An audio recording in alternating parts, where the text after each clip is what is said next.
This podcast is brought to you by the Ministry of ICT and Innovation in partnership with GIZ and the Digital Transformation Center Rwanda.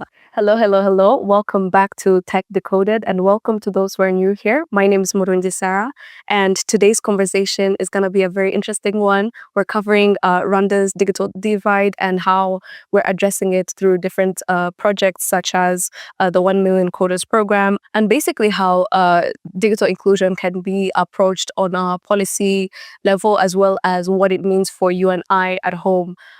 Whether it's like the ordinary citizens, the women, and perhaps maybe even people with disabilities. Now, without further ado, I'm happy to be joined by Ignace, Gatare, and Ernest Mpundu. Yes, Ignace is the principal at the College of Science and Technology at the University of Rwanda, and Ernest is the project manager in charge of digital skills programs at the Digital Inclusion Council. Now, it's a mouthful. And I'm very excited to dive into, first of all, what's your role and what this council does. But before that, we have a segment called Busting Myths, which, if you'll indulge me, it's basically just myths that I want you to answer whether it's true or false and why or why not. The first myth goes, you need to be a math genius to learn how to code. True or false? Yeah, I think it's false because we've seen some of the innovators coming with solutions to solve very complex issues without necessarily having a background in mathematics. Coding is like an art, and if it's art, it means you need to get a mind which is focused on a solution. Once you have the solution, the passion to code counts. So the good coders are not the maths genius. So, but they are complementary. Can agree that when it comes to programming algorithms which are very complex, like AI algorithms, they become a little bit complex and require some knowledge in mathematics. But not I think the mathematicians and the coders can work together. And the beauty of coding, it's democratic, meaning you have, it's not one size for specific people. It has a one size fits all aspect because everyone can have its own focus. It's open access. That's the beauty of it. And it's the skills you acquire, like driving, like doing any other thing by doing. You learn by doing, which is also another aspect. I think render it not necessarily reserved for math geniuses. Right. Now, the second myth is tech jobs are only for people in big cities or who studied computer sciences. Yeah, I don't think so. Yeah. I disagree. I think tech jobs are for everyone.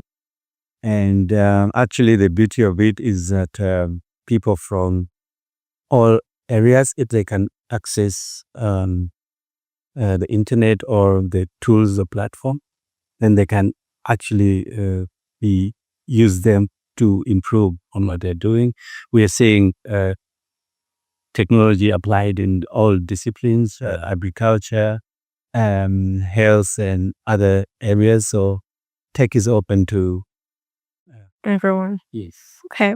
I'll start with you for the last one as well. Learning how to code means becoming a software engineer. No.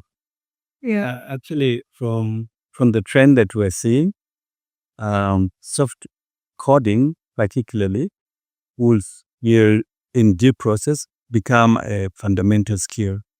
A fundamental skill, just as when children are going through the primaries, they are taught mathematics. It's a basic skill, and with the way the world is evolving, we can project that in the near future, this will become one of the basic skills, and we need to prepare our youth and the next generation to be able to adapt to the demands of technology by empowering them through coding. Yes. Ignace, you want to take a go at this? I think he completely covered the matter.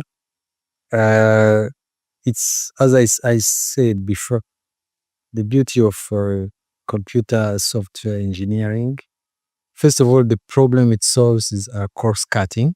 So you have people who are maybe experts in agriculture or in medicine, biology. Now we have computational biology. We have to have coding skills in order to simulate complex molecule. So you may find that the better the person who fits to program molecular computational biology are people who have knowledge in biology, and the software engineering become more developing solution. So it's much more a tool.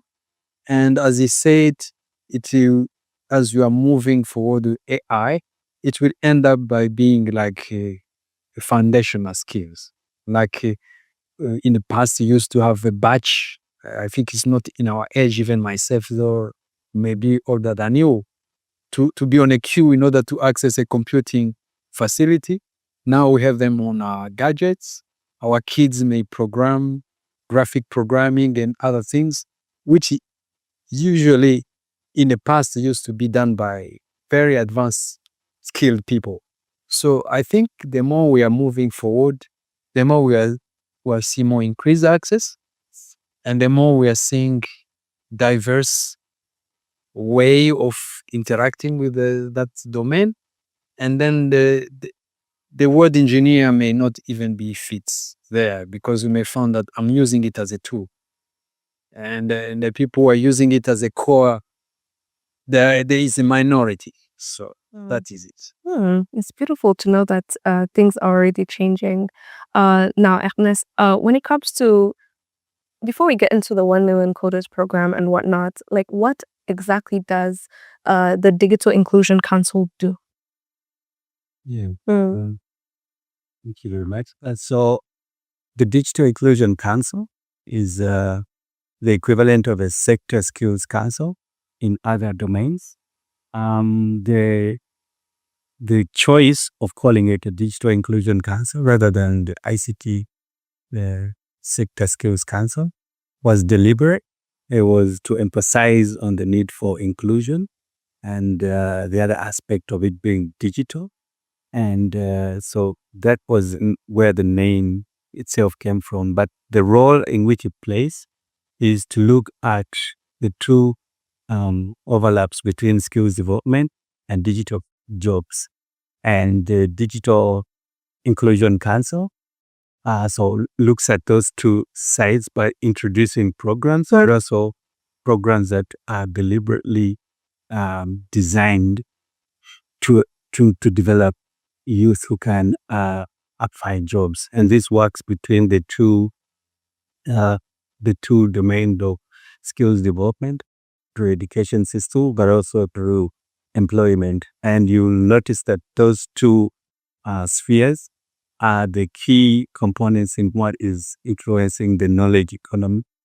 And so the Digital Inclusion Council is very strategic in ensuring that people who go through those two areas have access to digital skills to empower them not in their education, but also in their work, in their day-to-day lives. Right. And one of these programs is the 1 million coders program. How does this program fit into Rwanda's broader digital transformation agenda? Yeah, so maybe just to reflect a little bit on how the 1 million coders came to be. These 2 or 3 things that I can call like forces that are putting pressure on what Rwanda is doing. The one thing is, of course, the success of the Smart Rwanda Master Plan through the digital literacy program that provided digital ambassadors that were successful in training over 1 million Rwandan citizens in having basic digital skills. But there were other programs that existed that were also equally or even not more successful, like the Rwanda Coding Academy and others. So looking at it from that perspective, after NST2, they needed to scale the ambition. But also this scaling is linked towards two things. Trying to understand what are the demographic dynamics existing. We currently are looking at around 60 to 70% of our population being within the youth age bracket. And even below that, 40% of our of our children between 0 and 15 years who represent the next generation that represent 40% of the Rwandan population. So with the way technology is advancing and the trends evolving, it is need to prepare that generation to the next to be the next workforce that will be well equipped to deal with the different changes in technology, especially with the AI advancement and other technologies that are coming up. Right. So the 1 million quotas is part of understanding those dynamics and trying to say how does Rwanda prepare itself for the future. And part of preparing itself is looking for programs that complement the youth and ensure that they have digital skills, but also preparing the young generation, the next generation, to be able to compete or find solutions leveraging digital skills. Now, Ignace, when it comes to like long-term vision and what you want to achieve with, in terms of the impact you want to make on Rwanda's digital transformation journey, like what does that look like? Let's say even if it's not too long-term, like in 10 years' time or 15 years' time, what are your goals or what do you want to see? In terms of impacts, when it talks about numbers, I'm not too much concerned because this is our usual business as usual. We have curricula which are regularly reviewed to make them relevant to the needs of the markets. We may face some challenges, which may be infrastructure related challenges, but once we have additional support, they used to be solved.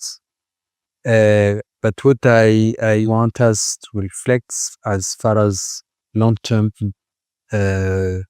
goals are concerned, I'm seeing much more in addition to numbers to start being concerned or focus on relevance.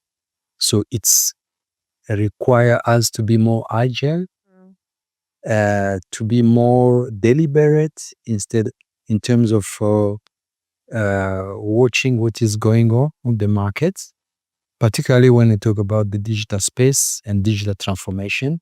These are sectors which are not easily predictable. Change can happen very rapidly. So the time frame for change is short. It can be shorter and shorter. So it requires reflections, consultations. That's why I'm happy to see that we are engaging with the Ministry of ICT to see how we can improve, how we can coordinate better to make sure that what we are doing as a noble work of training or availing skills is done more efficiently by making it much more outcome based instead of output based. So what is our plan to see how we can contribute better is much more also professionalization, because the learning curve can be short. When a student completes his studies in all disciplines, you may find that you are good in economics, but you have to do data analytics skills. You find that your job is no longer to sit and do accounting, but it's much more to analyze data related to accounting. So how do we make sure that a student completing in accounting is also having skills in the data analytics? So those are emerging needs, which we know it, they will grow over time. So we need to follow up. We know now AI is coming. Has come. Has come. It's already here. Yeah, that is ChatGPT is coming to somehow add another layer of interrogation. How do we deliver education in the context of AI? And that is another dynamic which comes. And my theory of change is that the more we use in our advantage those tools, the more we can do our business better and achieve impact. So I'm seeing consolidating what we have, making more consultation to ensure that our programs are relevant, but also relevance we require now at the university level. That's our goal, to align with the digital transformation program, to start now learning what is the needs of the industry in terms of national goals. Now, when we kind of wrap up, get to the end of this conversation, what about the role of the local communities, but then also maybe entrepreneurs, coupled with obviously the vision that the Digital Inclusion Council has, say for the next 10 years as well? Like that coupled with making sure that we're not excluding some of these people, like what is your vision? Great. So two things. I think the principal mentioned one of them is ensuring that we create an environment where these different actors can exchange ideas. So one of the things that we are looking at as a Digital Inclusion Council is to establish the working groups. And the working groups are something used to or is referred to as making the triple helix vibrant, putting in place components that will engage not only the students, the trainers or the academic institutions and the industry. Right. That's a beautiful way to end off this conversation. Thank you so much for making time for it and not being stingy with your content, because there's a lot that's often gate kept when it comes to the tech space and the tech environment. And it's refreshing even to be around people who are willing to share. And I'm sure young people could reach out. What platforms should we reach out to through in order to find out more about, say, the 1 Million Coders program, or to even apply into the University of Rwanda? Do you want to share that? Yes. So you can join a platform. It's called the mcoders.miniict.gov.rw. Perfect. So for the University of Rwanda, we have our portal, which is our website, which has windows for colleges. And under colleges, we have centers, research centers. We didn't talk much research. In addition to innovation, entrepreneurship, was also a research center. Actually, we have even partners coming to invest in entrepreneurship and innovation within the postgraduate training program, because some of the research projects, are actually solving issues. We have in a beekeeping, a student who will develop a smart system with sensors for the beekeepers, smart management of hives. And then we have another one managing irrigation systems. Even some of the environmental solution. So it's really becoming difficult to distinguish. And if you go to the websites, you'll find those centers. And under the centers, we have specific program, like in the Center of Excellence in Energy for Sustainable Development. We have the Grid Innovation Incubation Hub, and we have the Unipod. So I will encourage them to go to the websites and to be patient to navigate. The UR is a big institution. Is you invest on ur.acr.rw. University of One in Google is simple. Access the portal. Perfect. Thank you so much. And that's where we're wrapping up this conversation of Tech Decoded. Thank you so much for being with us. As always, stay creative and stay innovative. This podcast is brought to you by the Ministry of ICT and Innovation, in partnership with GIZ and the Digital Transformation Center Rwanda.